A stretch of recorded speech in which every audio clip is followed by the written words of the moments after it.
Hey, what's up? It's Derek Halpern. Today I want to share 4 lessons I learned from Coco Chanel and how she built the Chanel empire.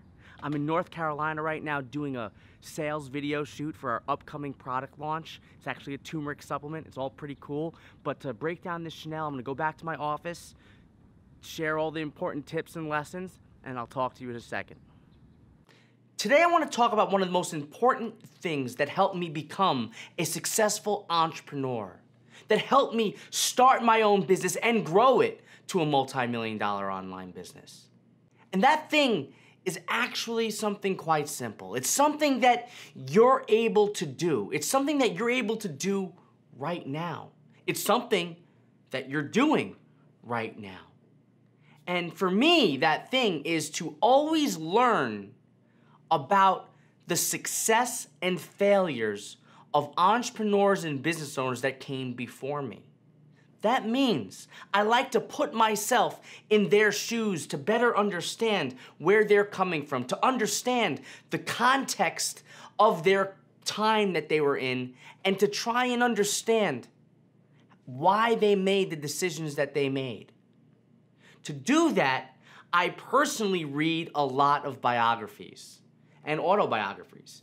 And today I want to tell you about one of my favorite biographies of the last few years. This biography is called Mademoiselle by Rhonda Garelick. And this is about Coco Chanel.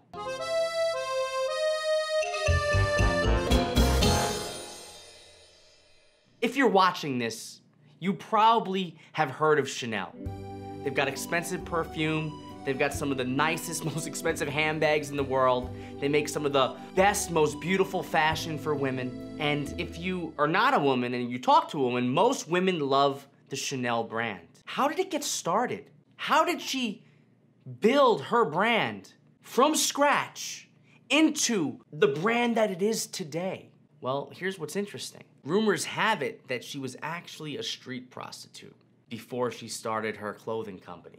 And over the following, 10 years, 20 years, she built it into one of the premier clothing lines in the world. As I said, this is one of my favorite books about Chanel, and I want to share with you 4 interesting lessons that I took from this book that helped me revolutionize how I think about building my business. So let me jump right in. The first thing that I learned was as simple as this. Chanel was famous for using jersey to make clothing. Most people believe jersey, this fabric, was too cheap to wear. It was for undergarments or t-shirts. It could never be a high fashion dress. But Chanel had humble beginnings. So she started to make dresses out of jersey, and her jersey dresses would retail for $3,700 in today's dollars. This is back in the early 1900s. $3,700. It wasn't because of the price of the material. Jersey was cheap. It wasn't because of the labor. She had cheap labor. The reason why she was able to sell her dress for as much as she sold it for was because she realized early on that fashion wasn't just about material or labor. Fashion was about the name of the person attached to the garment. And Chanel at that time had the name, and people lined up to buy these dresses. Think about that. Nowadays, we know the importance of our reputation, the importance of our personal brand, the importance of our brand. It's so important that some people could think something is garbage. And if you put the right name on it, all of a sudden it's gold. Now, you might think like, well, she's ripping people off, and I'm not here to debate the actual value of fashion. What I'm here to share is that her name was so strong that she could sell a garbage material for $3,700. This is an important lesson. It should be motivation for you to work on your personal brand. If you're young and you're in college, you should be blogging to build up your personal brand around your expertise. The more people who know your name, the more you are worth on the open market. Why? Because the more people who know you and what you can do, the more offers you're going to get. The more offers you're going to get, you're worth more. That's the power of building a brand. So that's one of the first things I took from this Chanel book, is the idea and power of a name associated with a business or a thing. And I think in 2018, it's gonna get even more powerful, because People and customers today are fleeing big box stores. Macy's is set to close almost 100 stores. I think they're at 82 store closures already. People are fleeing big box stores right now because there's no personality or name behind them. And that's an opportunity whether you're trying to start up a new fashion line or if you're trying to start your own business. It's this idea that you want to focus on your name and your movement first. The second thing you should know about Chanel is that she started this trend in fashion and beauty that made the world idolize young women. I know this sounds weird, especially now, but remember, Chanel made her dresses out of a thin, cheap material called jersey. This is back in the 1900s, the early 1900s. At this time, women were accustomed to wearing corsets. And the corsets were interesting because on the one hand, women hated corsets because they were uncomfortable. But on the other hand, corsets were able to hide the fact that you might be overweight. Now, what's interesting about this, her material was thin, made of jersey. So while she single-handedly liberated women from the need to wear a corset, because you couldn't wear a corset under jersey, all the buckles would show. So she liberated women, but on the other hand, she deprived them of a corset. And women started to notice that they couldn't wear Chanel clothing with a corset, and they couldn't wear it without it. So all of a sudden, women started going on crash diets to fit into Chanel clothing. Because Chanel was tall and slender and skinny, and she was making clothes that she wanted to wear. But the other women, the older women and other people in the world, they weren't as skinny as she was. So everyone started doing these crash diets to fit into Chanel clothing. Now this is interesting because this reminds me of the Law of Unintended Consequences. I first read about this in the book Freakonomics by Dubner and Levitt. And they talk about this idea of the cobra problem. India had an overabundance of cobras. I think it was cobras. Basically, long story short, there was an animal in a country that had, and there was too many of them. The government decided to start paying for rat tails or cobra tails, or cobra heads, or whatever it was. And they thought that giving the incentive to people to kill these animals would help them curb the infestation. What ended up happening was people started turning in these tails and cobra heads for money. Then they started to find people were raising rats and cobras just so they could kill them to get money from the government. So essentially they created this incentive. They had the unintended consequence of raising all these extra cobras and rats.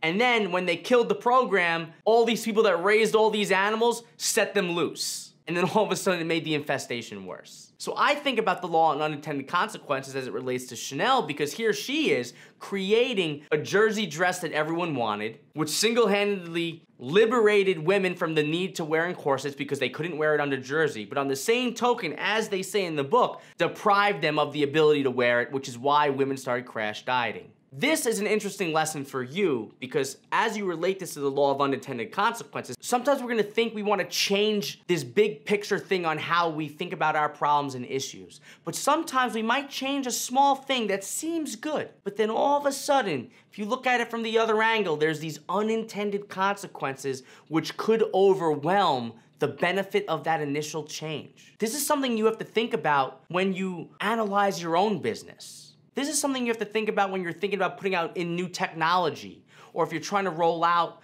a new sales funnel, or if you're trying to create a new product. You have to think about what happens as a result of this new change. How does that change what you're already working on?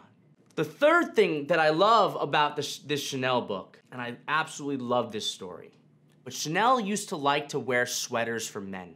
She liked to wear the sweater, but she hated to put the sweater on because she had to put her head through the sweater hole and it was tight, it would mess up her hair. I don't remember if she said anything about the hair messing up, but she just didn't like squeezing her head through the sweater hole. And what Chanel did was she just took the sweater and cut it right down the center. So basically took a normal sweater, cut it down the center, sewed a ribbon around it, and then she had this cardigan. And she essentially invented the cardigan and made them popular. And everyone went crazy for them. And how did it get started? It started with something that was already common in the world, a sweater. And she made that sweater to her liking. So she essentially took something that everyone knew what it was, a sweater, decided that she didn't like putting her head through the sweater, cut the sweater, and this became one of the trends of her entire fashion career. When she was trying to create a new style or new fashion, She was looking at something that already existed and trying to make it fit her world perfectly. And if it didn't fit, she would just cut through it to make it fit. I love this because there are so many people who see the rules that society has placed on them and they think, all right, I have to play inside these rules. Like, if I'm gonna make a sweater for women, maybe I'll make a sweater with a bigger neck opening. And maybe she could have did that, but for her, she's like, I don't even like the neck opening, I'm gonna cut a hole in it. This is important for you as you start to grow and think about your business, because sometimes you might be doing something because that's the way they've always been done. And that's okay. However, sometimes you have to think back. Maybe we gotta just cut a hole in it. And that story about the cardigan was super inspiring for me.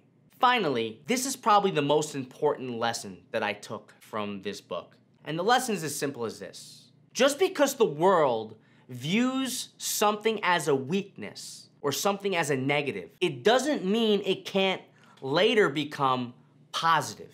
Here's what happened. In the early 1900s, when you wore glasses, or as they refer in the book, spectacles, people would view that as a defect, as in there was something wrong with you. Chanel needed to wear glasses, and she specifically wore these tortoise frame glasses. She was able to turn glasses, which people used to believe was a defect, into a fashion statement. And that's what she did. She turned these tortoise rimmed glasses, the tortoise shell glasses, into a fashion statement, and all of a sudden, everyone wanted to wear them. I love this because there are some things that people view as a negative that could be spun as a positive when you look at it the right way. I'll give you an example. Maybe you're starting your own web design company and you want to design websites. And you're worried about the fact that it's just you. You're a solopreneur. So when you're putting together your website copy, you start saying, oh, we will help you, we. You use we so clients will think you're a team of people. Now this is interesting because I understand why you'd be concerned about being a solopreneur as a web designer. And I understand why you would use we to give that presence of big. However, on the flip side, if it's just you, that could be a bigger benefit. How? Look, I design one website per month. I don't have a big team. I'm only looking for the perfect clients. These are the clients I want to work with. Here's what I can do. And I only work with one person a month. Now, the defect of being a solopreneur becomes the opportunity to be exclusive. That's why I love the story about the glasses. Sometimes you're looking at your own life and you're thinking, oh, I can't do this, that's a negative. Like, oh, people aren't gonna like that. But sometimes you have to take a step back and say, all right, I'm viewing this as a negative right now, but how can I spin it? How can I make it positive? And sometimes that spin becomes the #1 way you can differentiate yourself in the market. Now, there are a lot of other great lessons in this book. And if you're into reading biographies, I highly suggest you pick this book up called Mademoiselle by Rhonda Garelick. But I wanted to share 4 of my favorite lessons from the book, and I hope you enjoyed them. All right, I hope you liked them. If you like this video, like this video, subscribe to my channel, and do me a favor, leave a comment below telling me your biggest insight. One of the things I love is to look at the success of other mega brands and see how they did what they did. And I don't like to look at what they're doing right now. I like to look at how they got started. How did they build the brand? How did they build that personal brand that Chanel brought? How did they build the reputation that they had? It's all so exciting to me. So do me a favor, leave a comment, share your biggest insight, like the video, subscribe to my channel, and I'll see you tomorrow.